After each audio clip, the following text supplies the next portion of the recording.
The weight of elegance, the crystal chandeliers of the Grand View Hotel, cast dancing shadows across the polished marble floor, transforming the ballroom into a glittering palace of wealth and prestige. Rachel Monroe stood near the entrance, her fingers nervously smoothing the fabric of her navy blue dress. The simple, aligned silhouette and modest neckline felt suddenly inadequate as she watched women glide past in designer gowns that probably cost more than her monthly rent. At 27, Rachel had received the charity gala invitation through her work designing promotional materials for the foundation, never imagining she would actually attend. Now, surrounded by tech moguls, philanthropists, and celebrities, she questioned that decision. A sea of diamonds, the ballroom pulsed with sophisticated energy. Conversations floated through the air like carefully choreographed music, each word measured and polished. Rachel noticed how effortlessly everyone seemed to belong, their confidence radiating from expensive jewelry and tailored clothing. She caught her reflection in one of the massive gilt mirrors lining the walls. Her auburn hair, swept into a simple twist, lacked the elaborate styling of the other guests. Her dress, purchased from a department store clearance rack, suddenly felt like a beacon announcing her outsider status. She had paired it with her grandmother's pearl earrings, the only jewelry she owned with any real value.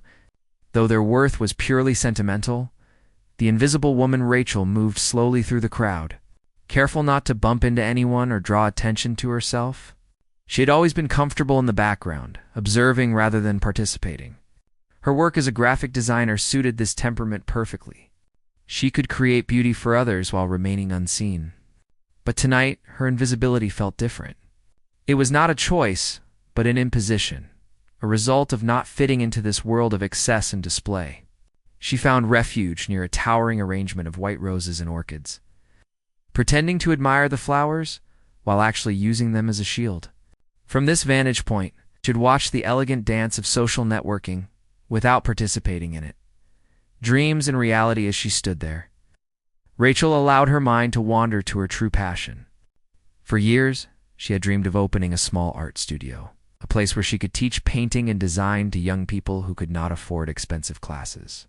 She had sketched out floor plans, created business models, and saved every spare dollar. But the gap between her current reality and that dream seemed as vast as the distance between her simple dress and the haute couture surrounding her. The charity gala represented a world she admired but never expected to enter. These people wrote checks that could fund her entire dream 10 times over, without noticing the expense. The thought was both inspiring and deeply intimidating. The moment of notice across the ballroom, James Hartwell surveyed the crowd with practiced ease. At 35, he had built his technology company from a garage startup into a billion-dollar enterprise. Success had brought him wealth, influence, and endless invitations to events like this one. He wore his custom-tailored tuxedo with the same casual confidence others might wear jeans. His dark hair, touched with hints of gray at the temples, gave him an air of distinguished authority. James had perfected the art of networking, of reading rooms and people with computer-like precision. But tonight, something caught his attention that broke through his usual analytical detachment. An unexpected attraction. She stood partially hidden behind a massive floral arrangement, her posture suggesting both appreciation for beauty and a desire to remain unseen. James noticed the simplicity of her dress immediately, but it was not the clothing that captured his interest. It was the way she observed everything with such careful attention, her eyes missing nothing, yet judging no one. In a room full of people performing their wealth and status, she seemed refreshingly genuine. He watched as she gently touched one of the rose petals, a small smile crossing her face before she caught herself and pulled her hand back. There was a grace in her movements, a quiet dignity that had nothing to do with designer labels or expensive accessories. The calculated risk. James excused himself from a conversation about market trends and began making his way across the ballroom. He moved with purpose, but without obvious hurry, acknowledging greetings from various guests without stopping. His business associate, Trevor Banks, tried to intercept him with news about a potential merger, but James simply smiled and promised to discuss it later. Something about the woman by the flowers intrigued him in a way that quarterly earnings ports and stock options never could. He had spent years surrounded by people who wanted something from him, whether it was investment capital, business advice, or simply association with his success. Her apparent disinterest in the social networking happening all around her was like a breath of fresh air. First words, Rachel sensed someone approaching before she saw him. She turned and found herself facing a tall man with penetrating brown eyes and an expression that somehow managed to be both confident and gentle. She recognized him immediately. James Hartwell's face had been featured in business magazines, technology blogs, and even mainstream news. He was exactly the kind of person she had been trying to avoid all evening. Someone who would make her feel even more out of place. But his smile seemed genuine, lacking the practiced polish she had observed on so many other faces tonight. He extended his hand in greeting, and Rachel found herself responding automatically. Her customer service instincts overriding her nervousness, breaking the ice. "I hope I am not interrupting your appreciation of the flowers," James said, his voice warm and surprisingly down to earth. "They are impressive, are they not? Though I suspect the foundation spent enough on this arrangement to fund a small nonprofit for a month." The observation caught Rachel off guard. She had expected small talk about the event, or perhaps a polished networking pitch. Instead, he seemed to be acknowledging the very disparity she had been feeling all evening. "They are beautiful," she replied carefully, unsure how to respond to his unexpected honesty. "I was actually thinking the same thing. Not that they are not lovely, but the extravagance is a bit overwhelming." James nodded, seeming pleased by her response. "Exactly. I attended these events for years before I realized how disconnected they are from the actual work of helping people." The introduction, "I apologize for being forward," James continued, "but you look like the only person here who is actually thinking about something meaningful, rather than who they can impress or what deal they can close." Rachel felt a flush creep up her neck. "I am Rachel Monroe," she said, hoping her voice sounded steadier than she felt. "I designed some of the promotional materials for the foundation."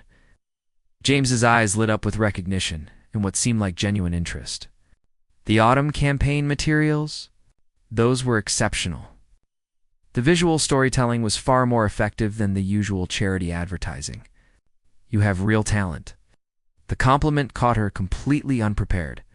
She had poured her heart into that project, working late nights to create images that would convey the foundation's mission with emotional honesty rather than manipulative sentimentality.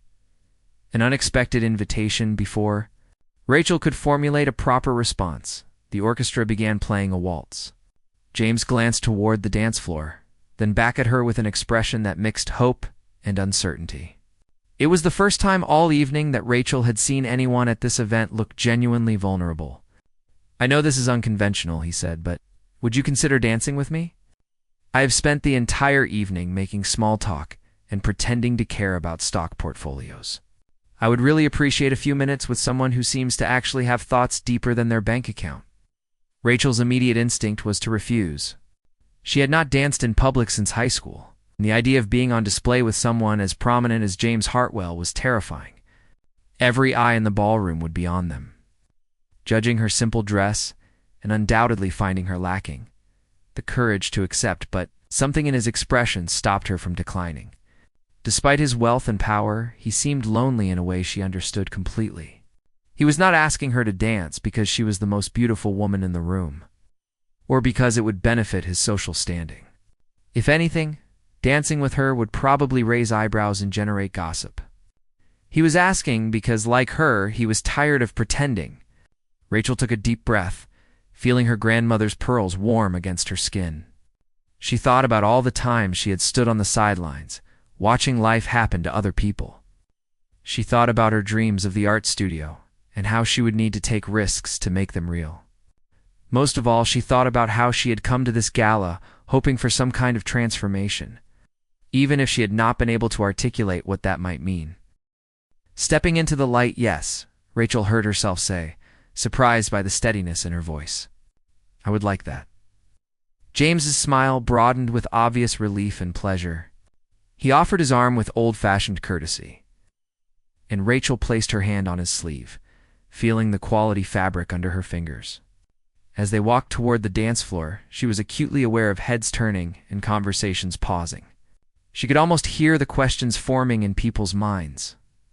Who was she? How did she know James Hartwell? Why was he dancing with someone so obviously out of place? But as they reached the dance floor and James turned to face her, his hand finding hers while his other hand rested gently on her waist, those questions seemed to matter less. The music swelled around them, and Rachel allowed herself to be guided into the waltz. A different kind of grace. Rachel had worried she would stumble or miss steps, making a fool of herself in front of everyone. But James led with such confidence and gentleness that she found herself moving naturally with the music. He did not show off with complicated moves or dramatic flourishes. Instead, he danced with simple elegance, creating a small world for just the two of them in the middle of the crowded ballroom. As they moved together, Rachel felt something shift inside her. The weight of inadequacy she had carried all evening began to lift. She was still wearing the same simple dress, still surrounded by wealth and luxury that was not hers. But somehow, in this moment, those things did not define her worth. She was Rachel Monroe, a talented designer with dreams and determination. And she was exactly where she was supposed to be. The dance begins. The waltz carried them across the polished floor in smooth. Rachel found herself relaxing into the rhythm, her initial nervousness giving way to something unexpected. James guided her with a gentle confidence that made dancing feel natural rather than performative. She noticed how he maintained respectful distance while still leading clearly, his movements economical and precise. The other couples on the floor seemed to fade into a blur of color and motion, leaving only the music and the surprising comfort of this shared moment. Rachel caught glimpses of faces watching them. Some curious, some disapproving, but for the first time all evening, she found she did not care what they thought. Breaking the silence, "You are a good dancer," James said quietly, his voice cutting through the music, just loud enough for her to hear. "I was worried I might step on your feet," Rachel admitted with a small smile. "I have not done this in years." James chuckled softly. "Neither have I, actually. Most of these events play contemporary music that requires nothing more than swaying in place. I requested the waltz specifically." Rachel looked up at him, surprised. "Why?" He met her gaze directly, his brown eyes thoughtful. "Because it requires actual partnership. You cannot fake your way through a waltz. You have to trust your partner and work together." It seemed like the right metaphor for the kind of conversation I was hoping we might have. Unexpected honesty, the sophistication of his answer caught Rachel off guard. She had expected smooth charm or practiced lines, but James spoke with genuine thoughtfulness. "That is a surprisingly philosophical approach to dancing," she observed. "I tend to overthink things," James admitted. Occupational hazard of running a technology company. Everything becomes a system to analyze and optimize. Rachel found herself smiling more naturally now. "I understand that completely. As a designer, I see everything in terms of composition and balance. Sometimes I forget to just experience things without analyzing them." They shared a moment of mutual understanding. Two people who lived too much in their heads finding unexpected common ground on a dance floor. Stories exchanged. The music continued. They began to talk more freely. James asked about her work, and Rachel found herself describing her design projects with genuine enthusiasm. She told him about the satisfaction of creating something beautiful that also communicated meaning, about the challenge of working with limited budgets and tight deadlines. She mentioned her dream of opening an art studio, surprised at how easily the words came once she started. James listened with focused attention, asking thoughtful questions that showed he was genuinely interested rather than just being polite. He wanted to know about her creative process, her influences, her vision for the kind of space she wanted to create, the loneliness of success when Rachel asked about his work. James surprised her with his candor. "Most people think running a successful company is glamorous," he said. "They see the headlines and the stock prices and assume it must be satisfying. But honestly, it can be incredibly isolating." He described the constant pressure of decisions that affected thousands of employees, the difficulty of knowing who genuinely cared about him versus who wanted something from his position. "I am surrounded by people all day, every day," he explained, but most of those interactions are transactional. Everyone wants something, whether it is funding, approval, or just association with success. Actual human connection becomes rare. Finding common ground, Rachel recognized the feeling he described, though from a completely different perspective. "I understand that," she said softly. "Not the success part, obviously, but the isolation. When you are struggling financially, you learn to keep quiet about your dreams because people either pity you or tell you to be more realistic. You end up hiding the parts of yourself that matter most because they make others uncomfortable." James nodded, his expression showing he understood exactly what she meant. We are isolated for opposite reasons, but the result is the same. We both end up pretending to be something we are not, just to fit in. The observation hung between them, a moment of recognition that transcended their different circumstances. The music changes the waltz transitioned into another classical piece, and without discussing it, they continued dancing. Other couples had left the floor, finding the traditional music less appealing than the modern tracks that had played earlier. But James and Rachel remained, moving together with growing ease and confidence. Rachel noticed how the ballroom lights caught the subtle expressions on James's face, the way his serious demeanor softened when he smiled. She found herself wondering about the person behind the public image, the man who had built an empire but seemed genuinely lonely at the top of it. What had driven him to such success? What did he dream about when he was not being a CEO? Sharing dreams? "Tell me more about this art studio," James said, as they turned smoothly across the floor. "What would make it different from other art schools or community centers?" Rachel's eyes lit up as she described her vision. "I want to create a space that is not about producing professional artists," she explained. "It would be about giving people permission to be creative without judgment or pressure, especially young people who have been told they are not good at art or that creative pursuits are impractical. I want them to experience the joy of making something with their own hands, of expressing themselves without worrying about whether it is good enough." Her passion was evident in every word, her voice gaining strength as she articulated dreams she usually kept private. The value of passion. James listened intently, and when she finished, he was quiet for a moment before responding. "That is the most genuine business pitch I have heard in years," he said, "and I hear dozens every week from people with fancy presentations and market research. But none of them have what you just showed me, which is actual passion for helping people, rather than just making money." Rachel felt a warmth spread through her chest at his words. "It is not really a business pitch," she protested. "I was just sharing a dream." James shook his head gently. "The best businesses start as dreams that someone cares enough about to make real.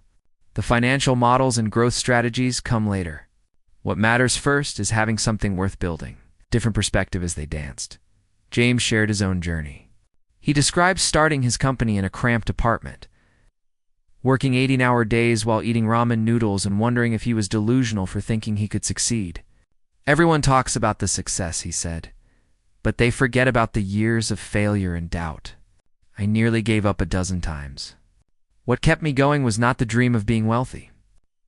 It was the belief that the technology we were developing could actually help people solve real problems." Rachel saw him differently now, not as an intimidating figure of wealth and power, but as someone who had fought for his dreams just like she was fighting for hers. The expensive tuxedo and confident demeanor were just the visible results of invisible struggles. Breaking down walls, the conversation flowed more easily now, barriers dissolving with each exchange. They talked about favorite books and movies, about places they wanted to travel, and experiences they had cherished. Rachel mentioned her love of small coffee shops and the satisfaction of a perfectly sketched drawing. James talked about hiking in national parks and the clarity he found in physical challenges. They discovered shared appreciation for old jazz music and terrible puns, for documentary films and the satisfaction of completing difficult puzzles. These small revelations created a foundation of connection that had nothing to do with their different economic circumstances. They were simply two people discovering they enjoyed each other's company. The whispers began as they continued dancing. Rachel became aware of increased attention from other guests. Small groups had formed at the edges of the dance floor, people watching and clearly discussing them. She caught fragments of conversation, speculation about who she was and why James Hartwell was spending so much time with someone so obviously not part of their social circle. Part of her wanted to pull away, to end the dance before the judgment became too intense. But a stronger part, emboldened by James's genuine interest and the surprising pleasure of this connection, refused to let other people's opinions dictate her choices. She had spent too much of her life worried about fitting in. For once, she was going to simply be herself.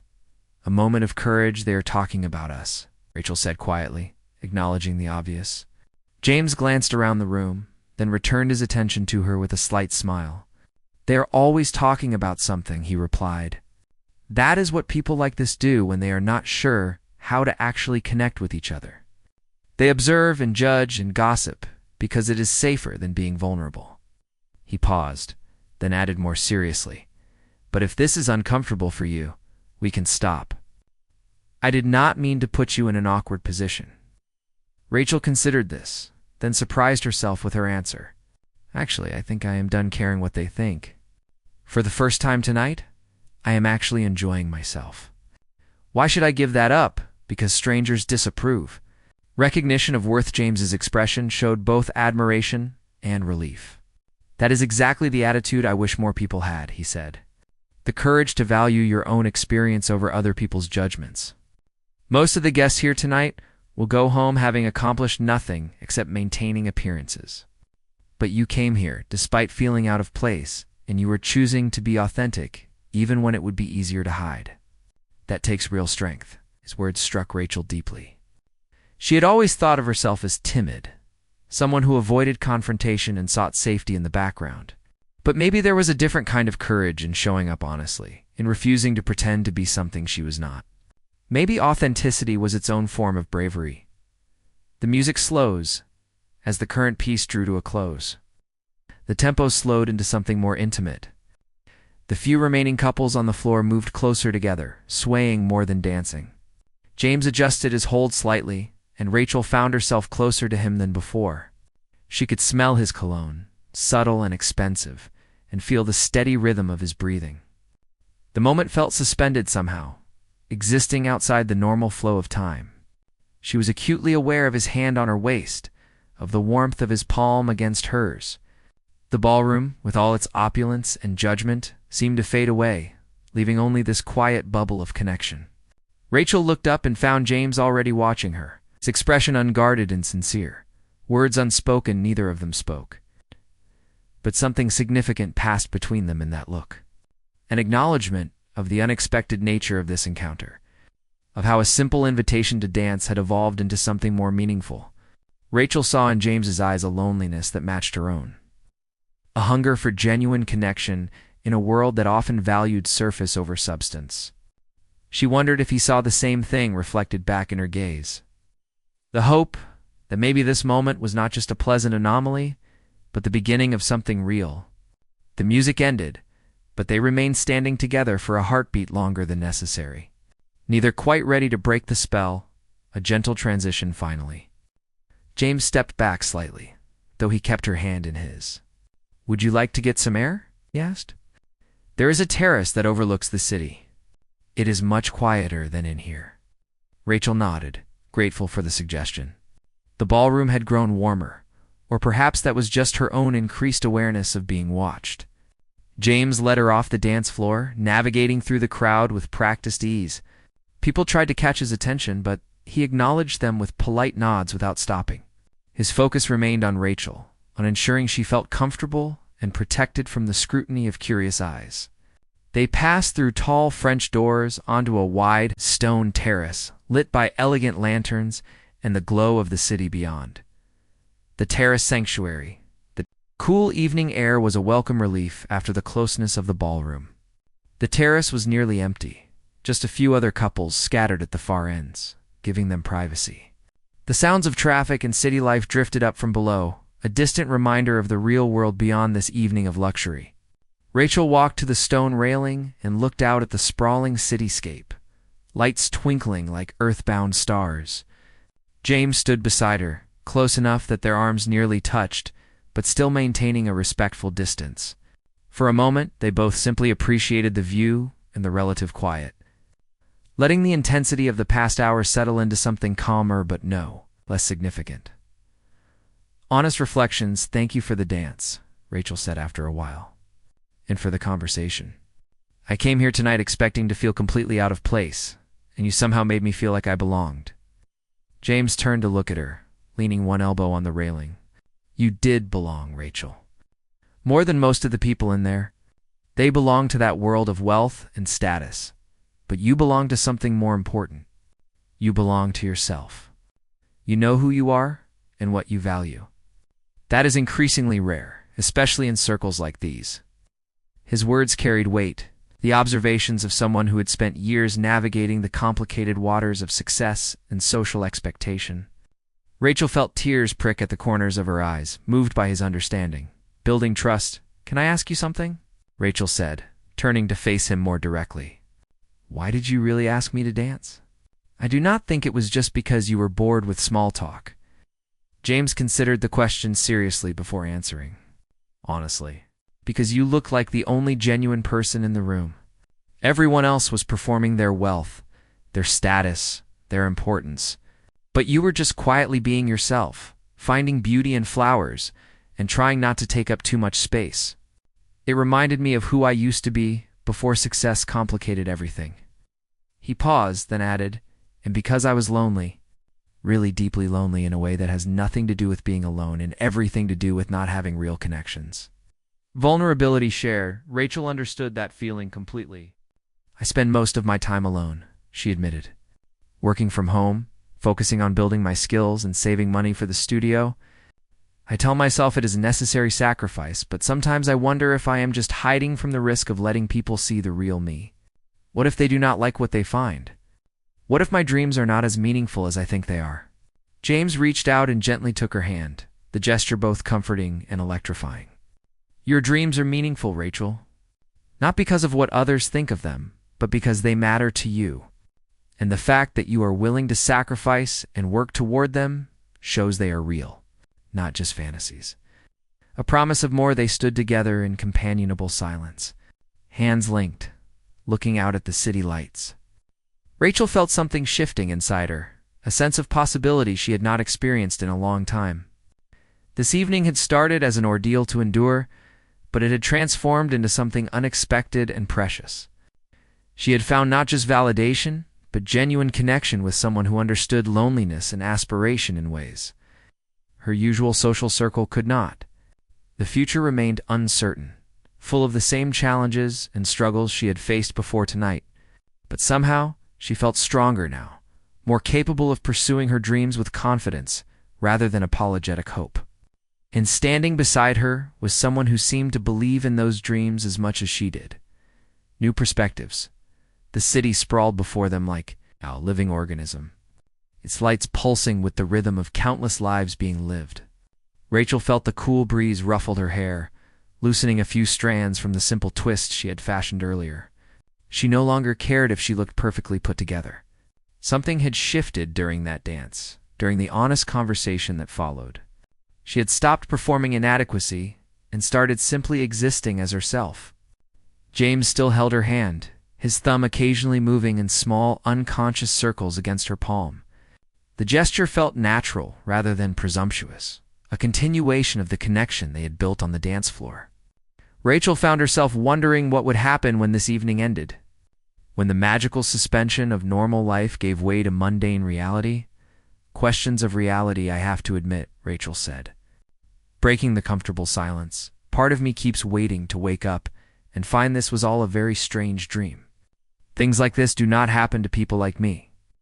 James turned to look at her, his expression serious. "What do you mean by people like you? You keep talking as if you were somehow less than everyone in that ballroom.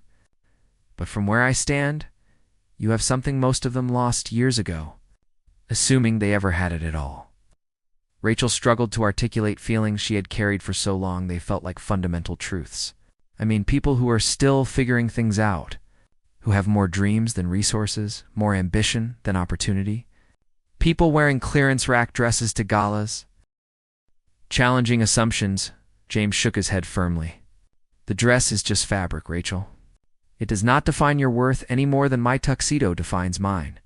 I could take this off right now, and underneath I would just be a person, same as you, same as everyone.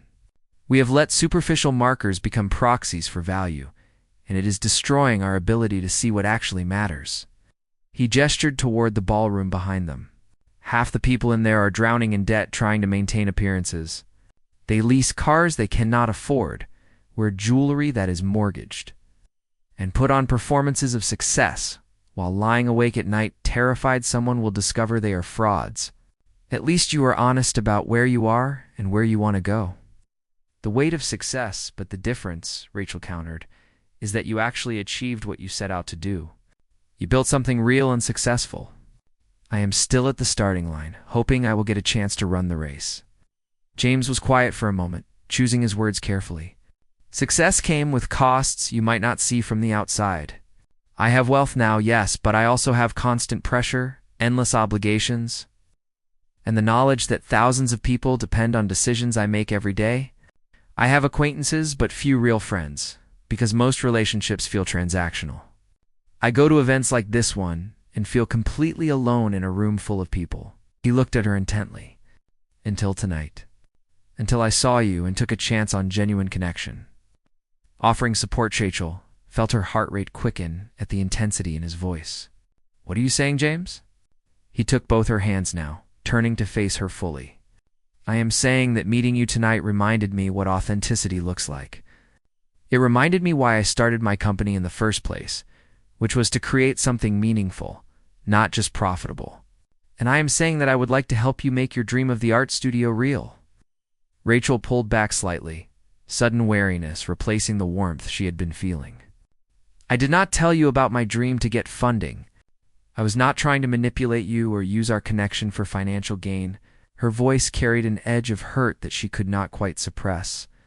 Understanding. Intentions. James squeezed her hands gently. His expression earnest. I know that, Rachel. That is exactly why I want to help. If you had been pitching me, trying to leverage our conversation into an investment opportunity, I would have politely declined. But you shared your dreams simply because I asked, because we were having a genuine conversation. You wanted nothing from me except honest interaction. He paused, making sure she was really hearing him. Let me be clear. This is not charity, and it is not me trying to buy your time or attention. This is one person who has resources helping another person who has talent and vision. The kind of help I wish someone had offered me when I was starting out and eating ramen noodles for every meal. Wrestling with pride, Rachel wanted to accept immediately. Wanted to leap at this incredible opportunity that had appeared out of nowhere, but years of self-reliance and a fierce sense of independence made her hesitate. I do not want to be someone's charity project, she said quietly. I do not want to feel like I owe you something, or like my success is not really mine because someone handed it to me. James nodded, showing he understood the complexity of her feelings. What if we structure it as a business investment rather than a gift? You create a proper business plan. I review it like any other investment opportunity, and if it makes sense, my company provides seed funding in exchange for a small equity stake. You maintain control and ownership, but you have the capital to get started sooner than you could on your own. A real partnership. The proposal was logical and respectful, treating her dream as a legitimate business rather than a hobby to be indulged. Rachel felt her resistance softening as she considered it. You would really do that? Invest in someone you met just tonight? James smiled. I built my company on the belief that innovation comes from unexpected places. The best ideas often come from people who think differently, who have not been trained out of their creativity by traditional business education. You have vision, passion, and practical skills. That is a better foundation than most startups I see. He released one of her hands to pull out his phone. Give me your email address. I will send you some information about how our investment process works. No pressure, no expectations. Just an opportunity if you want it. Taking the leap, Rachel recited her email address, watching as James typed it into his phone. The surreal nature of the evening hit her again. Just hours ago, she had been standing in her small apartment. nervous about attending an event where she expected to feel invisible and inadequate. Now, she stood on a terrace with a successful CEO who was offering to help fund her dream and who seemed genuinely interested in her as a person. "I need to be honest with you about something," Rachel said, feeling it was important to maintain the transparency that had characterized their entire interaction. "I am terrified. Not just of the business side, though that is scary enough. I am terrified of what this means, of the connection we seem to have found. I do not know how to navigate this." Honoring fear, James put his phone away and gave her his full attention again. "Fear is rational, Rachel. You would be foolish not to feel it. We are two people from very different circumstances who happen to find unexpected common ground at a charity gala. The odds of this working out in any meaningful way are statistically low." He smiled wryly. "But you know what? I did not build a successful company by playing it safe and following statistical probabilities. I took risks on ideas that seemed impossible. I think you are worth the risk." His words were both thrilling and sobering. He was not offering fairy tale guarantees or pretending that their different worlds would magically align without effort. He was offering something better, an honest acknowledgement of challenges alongside genuine commitment to trying. "Setting boundaries, I need to move slowly," Rachel said. "With a business investment, and with whatever this is between us personally, I need to make sure I am making decisions based on what I really want, not just being swept up in the romance of an extraordinary evening." James nodded approvingly. "That is exactly the right approach. Take your time with the business plan. Do your research. Talk to other entrepreneurs and get advice. If you decide to pursue investment from my company, it will go through the same vetting process as any other proposal. No special treatment." He paused. "As for the personal side, I would like to see you again, but only if that is what you want to. Coffee sometime, maybe? Somewhere decidedly not fancy where we can just talk without crystal chandeliers and gala expectations." Hope for tomorrow. Rachel felt a smile spread across her face, genuine and unforced. "I would like that. Coffee somewhere with mismatched furniture and mediocre Wi-Fi." James laughed, the sound warm and real. "Perfect. We can compare notes on our favorite terrible puns and debate the merits of different documentary styles." He glanced back toward the ballroom where music and conversation continued unabated. "I suppose we should go back in for a while. People will talk if I disappear completely, and I do not want to create problems for the foundation by seeming to ignore the event." Though part of her wanted to stay on this terrace forever, suspended in this moment of possibility, "Before we go back," she said, "I want to thank you. Not just for the investment offer or for the dance, but for seeing me. For looking past the dress and the economic differences and actually seeing the person underneath." Mutual recognitions stepped closer, his expression tender. "Thank you for letting yourself be seen. That takes courage, especially when you have been made to feel invisible for so long." He reached up and gently tucked one of the loose strands of hair behind her ear, the gesture intimate but respectful. "You are remarkable, Rachel Monroe. I hope you will let me have the opportunity to remind you of that until you believe it yourself." Rachel felt tears prick at her eyes again, but this time they were tears of gratitude and hope rather than insecurity. This evening had transformed her understanding of her own worth. She had arrived feeling like an imposter, but she was leaving knowing she belonged anywhere she chose to be. Not because of what she wore or how much money she had, but because of who she was at her core. Returning change, they walked back into the ballroom together. And this time Rachel held her head high. The same people who had watched them dance now watched them return, speculation clear in their expressions. But their opinions no longer had the power to diminish her. She was Rachel Monroe, a talented designer with a vision for helping others discover their creativity. She had dreams worth pursuing, and now, unexpectedly, she had support from someone who believed in those dreams. The simple navy dress she wore was not a symbol of inadequacy, but a representation of her authenticity. Her refusal to pretend to be something she was not. As they re-entered the glittering space, James leaned close and whispered, ready to face the crowd. Rachel squeezed his hand briefly before releasing it. "Absolutely.